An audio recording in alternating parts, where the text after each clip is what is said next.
free-born African American who was kidnapped and sold into slavery, described the grueling work on a Louisiana sugarcane plantation in his memoir, 12 Years a Slave.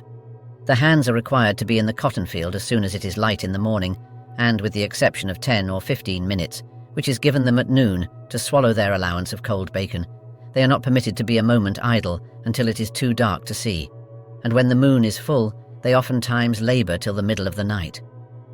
Northup's account underscores the unrelenting nature of slave labour and the inhumane conditions endured by those forced to work on these plantations. The economic impact of slave farms on the American economy was immense. By 1860, the value of the South's slave population was estimated at $3 billion, equivalent to nearly $75 billion today. Slave-grown crops accounted for more than half of all U.S. exports, and the textile mills of the North and Great Britain relied heavily on slave-picked cotton. This economic dependence on slavery made the issue of abolition a contentious and divisive one, ultimately contributing to the outbreak of the American Civil War in 1861.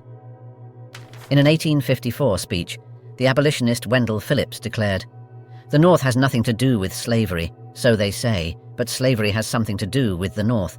It enters into its politics, deranges its industry, makes cowards of its public men, corrupts its churches, hardens the hearts of its people, and lowers the standard of its morality."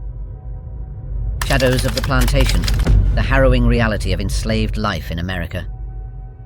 As the first rays of sunlight crept over the horizon, the enslaved people of the American South were already toiling in the fields.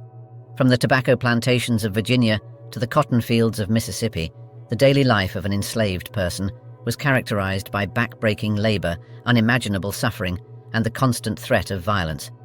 In the words of former slave Henry Bibb, "I was a slave, a prisoner for life. I could possess nothing, nor acquire anything but what must belong to my keeper." This sentiment was echoed by countless others, such as Mary Prince, a West Indian slave who later became an abolitionist in England. In her 1831 autobiography, she wrote, "I have been a slave myself. I know what slaves feel. I can tell by myself what other slaves feel, and by what they have told me. The man that says slaves be quite happy in slavery, that they don't want to be free, that man is either ignorant or a lying person." The living conditions for enslaved people were abysmal, with families often crammed into tiny, dilapidated cabins. At the Magnolia Plantation in South Carolina, archaeological evidence suggests that some slave cabins measured a mere 10 feet by 12 feet, housing up to 10 individuals.